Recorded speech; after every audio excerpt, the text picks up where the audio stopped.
Good morning, students. It is class number 5 of chapter number 1, which is relation function. In previous class, we had done different types of functions, on, onto, and bijective functions, and as well as exercise 1.2. As I have already told you, there are two questions in this exercise, which we will do using another method, which is known as general method. Now we will see how these questions will be done. Yes, it is question number 7 of exercise 1.2.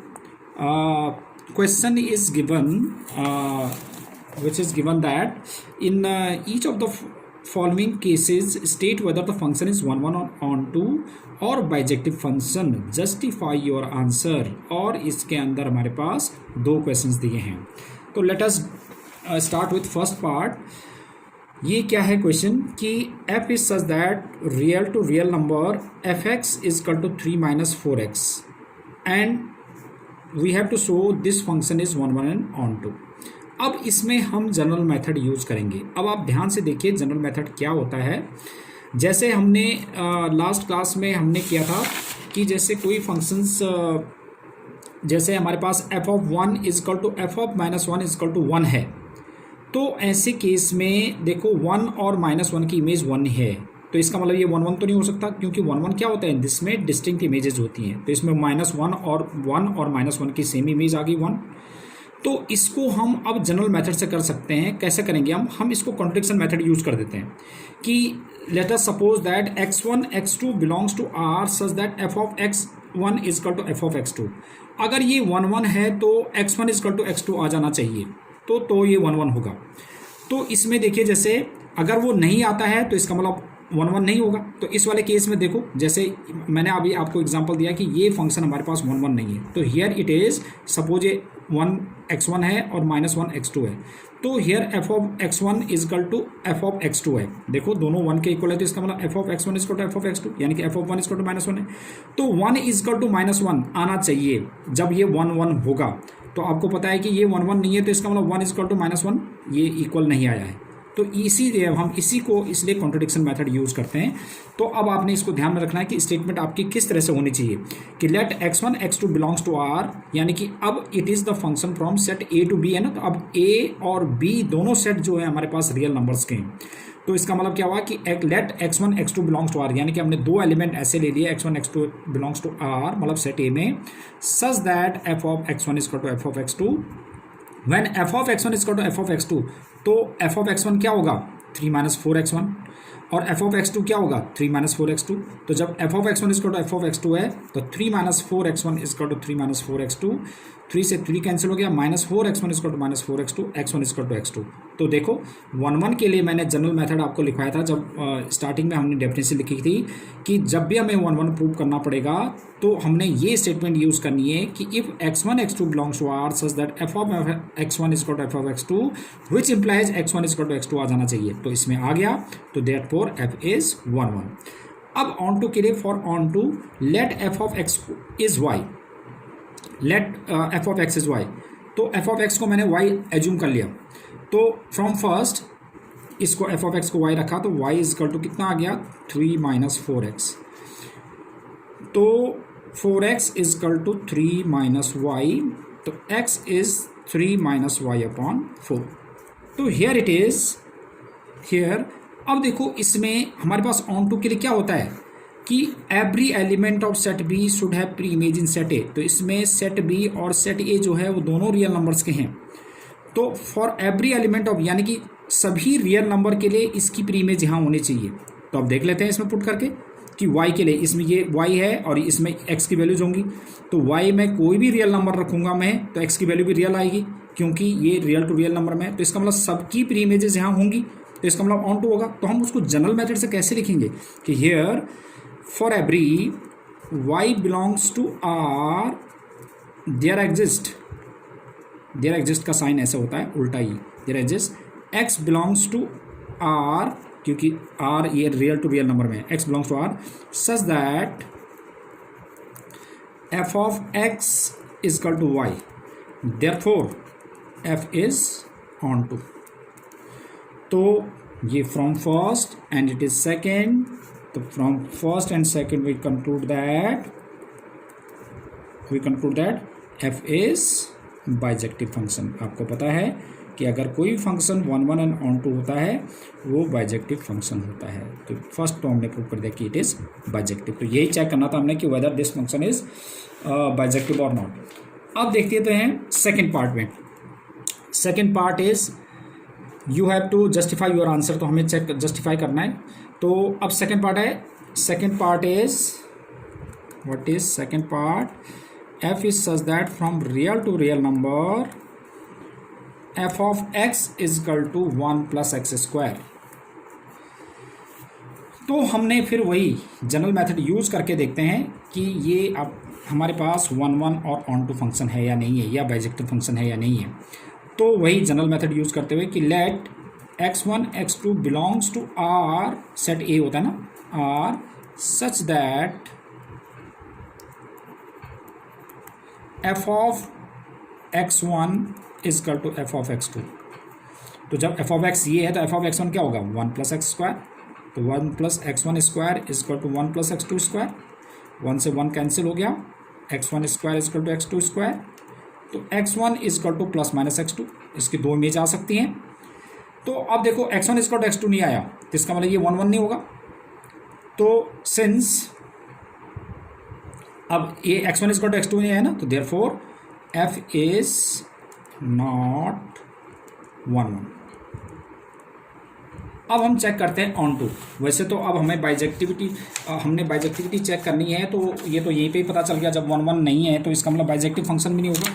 मगर चले check कर लेते हैं ताकि हम आपको भी पता चल जाए कि कैसे हम ऑन टू है या नहीं है।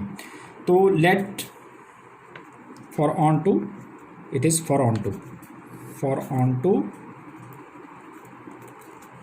let f of x is y। तो फ्रॉम फर्स्ट इक्वेशन ये है हमारे पास। फ्रॉम फर्स्ट क्या है 1 plus X square is equal to Y. तो X square is equal to Y minus 1। तो x is equal to under root of Y minus 1, और यहाँ पे प्लस माइनस भी आ सकता है।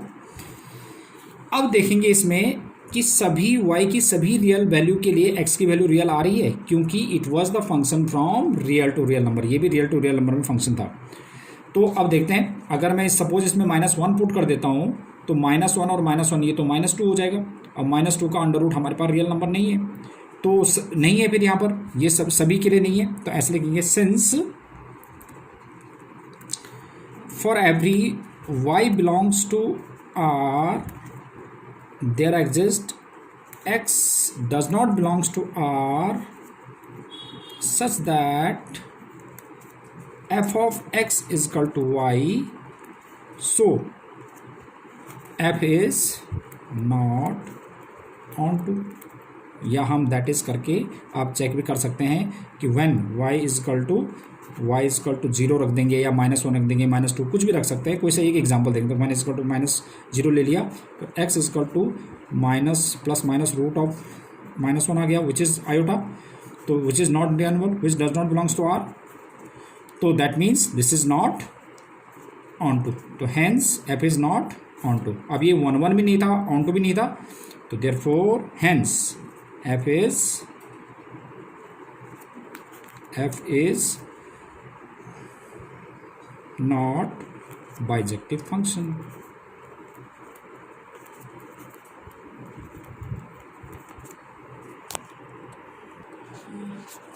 Now it is question number 8 of exercise 1.2। तो इसमें भी हम जनरल मेथड ही यूज करेंगे। क्या है question, let a and b be two sets so that f of a to a into b to b into a such that f of ab is equal to ba is bijective function। ये हमने show करना है कि ये bijective function है। तो इसका मतलब 1 1 और ऑन टू दोनों प्रूव करना पड़ेगा हमें। तो सिर्फ ये क्वेश्चन सब वही है, हमने जनरल मेथड से ही इसको यूज़ करना है, मतलब प्रूव करना है, शो करना है। तो इसके लिए हमें क्या करना होगा कि अब सिर्फ इसमें ये क्वेश्चन सेम ही है, ऑलमोस्ट सेम है जैसे ऊपर है, बट इसमें बस केवल ये ऑर्डर्ड पेयर में दिया हुआ है क्वेश्चन, ऑर्डर पेयर में। तो हम ऑर्डर पेयर में भी इसको शो कर देंगे। तो देखिए ये है question question number 8 of exercise 1.2. Let A and B be sets, two sets है. F is such that A into B to B into A. इसका मतलब F of A into B is to B A है. Such that A comma B is to B comma A है. तो ये हमने bijective show करना है कि ये बाइजेक्टिव है. तो सेम वही जैसे हम उसमें ले लेते हैं कि x1 x2 belongs to R. तो आर का मतलब सेट ए से होता है यहाँ पर. अब यहाँ पे सेट ए क्या है, A into B set A into B का मतलब ये ऑर्डर पेयर में है. बस इसको मैं ए सेट मान लूंगा, इसको बी सेट मान लूंगा. तो late x1 x2 belongs to ए. तो अब इसमें क्या हो जाएगा, x1 x2 की जगह क्या हो जाएगा, क्योंकि ये ऑर्डर पेयर में क्वेश्चन. तो let a1 b1 a2 b2 belongs to a into B such that F of x1 is F of x2 होता था. तो F of x1 is to F of x2 ये हमारे पास है. तो एफ ऑफ x1 की जगह क्या है, a1 b1 और एफ ऑफ x2 की जगह क्या है, a2 b2. तो ये दोनों इक्वल है. अब देखो F of a into B B into A के इक्वल है. तो मैं एफ ऑफ a1 b1 को क्या ले सकता हूँ, b1 a1 और एफ ऑफ a2 b2 को क्या ले सकता हूँ, b2 a2. देखो इसको यूज करते हुए जब a टू b है तो यहाँ क्या है, b टू a है. तो इसमें एफ ऑफ a1 b1 को मैं b1 a1 लिख सकता हूँ और एफ ऑफ a2 b2 को b2 a2 लिख सकता हूँ. अब देखिए कि ये दो ऑर्डर पेयर है. Two order pair are set to be equal if their corresponding elements are equal. तो b1 इज टू b2 हो जाएगा and a1 is to a2 हो जाएगा. या इसको मैं ऐसे भी लिख सकता हूँ a1 इज टू a2 और b1 इज टू b2. या it can be written as in order pair form में a1 b1 is to a2 b2. देखो a1 इज टू a2 आ जाएगा, b1 इज टू b2 आ जाएगा reverse order में. देखो तो इसको हम ऐसे लिख सकते हैं, जैसे हमने इसको ऐसे लिखा तो इसी वे में हम इसको ऐसे लिख सकते हैं या इसको हम ऐसे लिख सकते हैं, सेम वे है. तो a1 b1 is to a2 b2. तो देखो अब आ गया हमारे पास. तो देयरफॉर f इज 1 1. देखो हमने क्या किया था कि इफ f ऑफ x1 क्या होता था हमारे पास कि if f of x1 general method क्या होता था, if f of x1 is to f of x2 which implies x1 is to x2 आ जाना चाहिए हमारे पास. तो इसमें भी यही आया. देखो कि f of a1 b1 is to f of a2 b2 which implies a1 b1 is to a2 b2 आ गया. तो देयरफॉर f इज 1 1. फिर ऑन टू के लिए क्या करते थे कि for every element of this there exist B A belongs to ये होना चाहिए. तो अब वही शो कर देते हैं कि let B A belongs to B into A. Suppose हमने बी इंटू ए को बिलोंग किया, बी एनी एलिमेंट. तो there exist A B belongs to A into B such that F of A B is to B A. F of F B is to B A जो कि ये given है हमारे पास. ठीक है, तो वो हमने केवल जनरल मेथड में हमने इसको लिखने का तरीका होना चाहिए हमारे पास. तो F of A B belongs to a into b such that f of ab is equal to ba. तो f is on to. उसमें क्या किया था हमने जनरल मेथड में, देखो ये किया था कि here for every y belongs to r there exists x belongs to r such that f of x is equal to y. तो f is on to. तो सेम वे में हमने इसमें भी किया कि क्या है कि let ba belongs to b into a. तो there exists ab belongs to a into b such that f of b is equal to a के इक्वल आ रहा है. तो f is on to. तो हम from first and second f is bijective function. yes, now move on to next topic which is composition of two functions.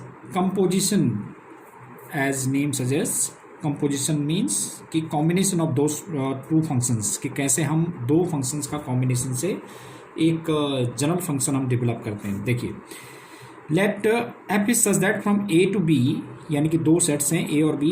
तो f is such that from a to b and g is such that from b to c be two functions, then the composition of f and g denoted by gof defined as the function gof is such that from a to c given by gof x is equal to g of fx. means composition of two functions. जैसे आपको पता है एक example है कि जैसे हम board में कोई भी स्टूडेंट्स जो हैं बोर्ड के पेपर देते हैं तो पहले बोर्ड जो है बच्चों को रोल नंबर असाइन करता है. तो suppose this is the set of students और set of students suppose A B C D E F and और सभी स्टूडेंट्स को बोर्ड एक रोल नंबर असाइन करता है. सपोज ए वाले स्टूडेंट को 1 रोल नंबर असाइन हुआ, फिर बी वाले को 2, 3 4 5 6 इस तरह से रोल नंबर असाइन हुए। और तब क्या होता है कि जैसे हमारी बोर्ड चेकिंग होती है तो ये रोल नंबर असाइन किया, तो बोर्ड चेकिंग के लिए जब आंसर शीट जाती है तो जो फ्रंट पेज होता है उसको निकाल दिया जाता है, तो उसमें ना कुछ एक कोड डाल देते हैं, एक अलग roll number fake roll number मिल जाता है। तो उसको सपोज़ हमारे पास अल्फ़ा बीटा गामा डेल्टा इस तरह से जो भी है और अल्फ़ा बीटा गामा डेल्टा इस तरह के कोई भी सिंबल से या फिर एक अलग से रोल नंबर मिल जाता है।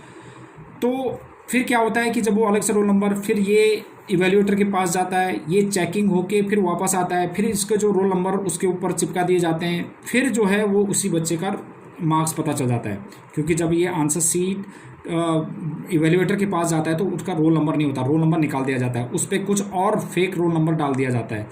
फिर जब वो चेक होके आता है तो फिर वही रोल नंबर को डिकोड करके पहला वाला रोल नंबर डाल दिया जाता है और वो उसी बच्चे का रोल नंबर है।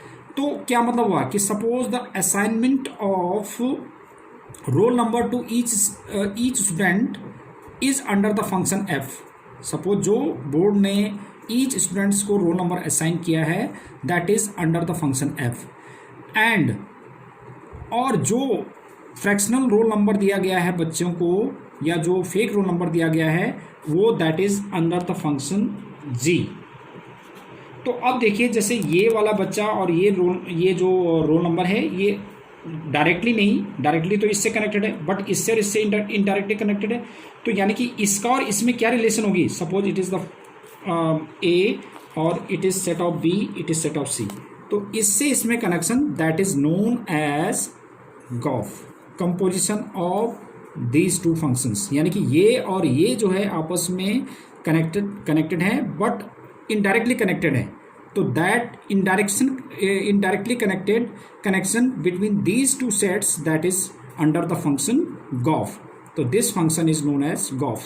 तो यानी कि this is the function, this is the composition of two functions of F and G that is known as gof. तो अब इससे रिलेटेड देखिए एग्जाम्पल, जैसे ये है एग्जाम्पल नंबर 15।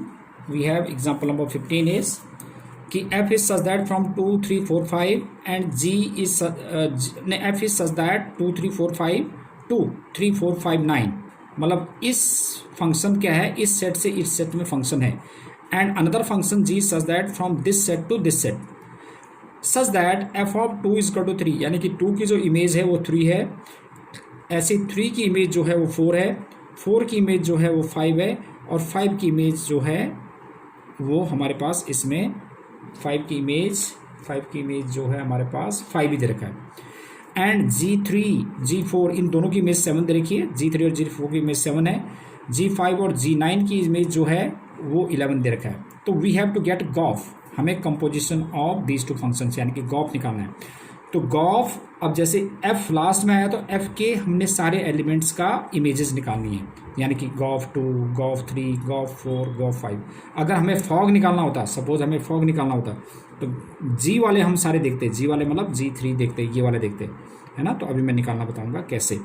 तो गॉफ 2, तो it can be written as by definition, definition क्या था कि G of x is equal to g of fx, this was the definition. तो इसमें देखो G of 2 this can be written as g of f2 और f2, what is f2, f2 देखिए यहाँ पे क्या है 3, तो g ऑफ 3 और व्हाट इज G3, G3 हमारे पास 7 है, ठीक है। तो 2 का जो मार्क्स होंगे वो क्या होंगे 7 होंगे, जैसे 2 एक बच्चा है उसका जो मार्क्स हैं वो 7 है। ऐसे ही गॉफ 3 g ऑफ f3 यानी कि f3 की वैल्यू क्या है, देखिए f3 की वैल्यू 4 है, G4 और G4 क्या है हमारे पास, G4 इज 7। ऐसे ही gof 4 g of f4, what is f4, f4 is what is f4, f4 is 5 और what is G5, G5 is 11। ऐसे ही gof 5 g of f5 and g of what is f5? f5 is 5 और what is g5? g5 is 11 again. तो ऐसे हम Gauff निकाल सकते हैं. अब सपोज मुझे फॉग निकालना है. What is fog? तो फॉग g है, तो g के लिए हमारे पास 3 है, यानी 3 की सारी इमेजेस निकालनी पड़ेंगी. इनकी हमें इमेजेस निकालनी पड़ेंगी, क्या आंसर्स आएंगे. तो फॉग यानी कि f ऑफ g3 और what is g3? g3 is what is g3 which is 7 और f of 7 what is f of 7? f of 7 है हमारे पास. f of 7 इसमें दिया नहीं था, तो ऐसे ही ये तो मैंने अपनी तरफ से ये क्वेश्चन कर दिया था. तो f of 7 हमारे पास गिवन होगा तो वो हम यहाँ पे उसकी इमेज निकाल सकते हैं. तो these are the composition of two functions. Let us take another example which is example number 16.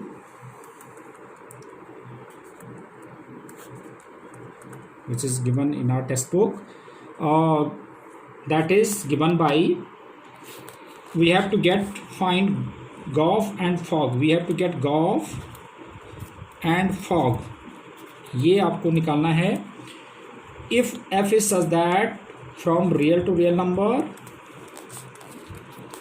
and g is such that from real to real number and given by f of x is equal to cos x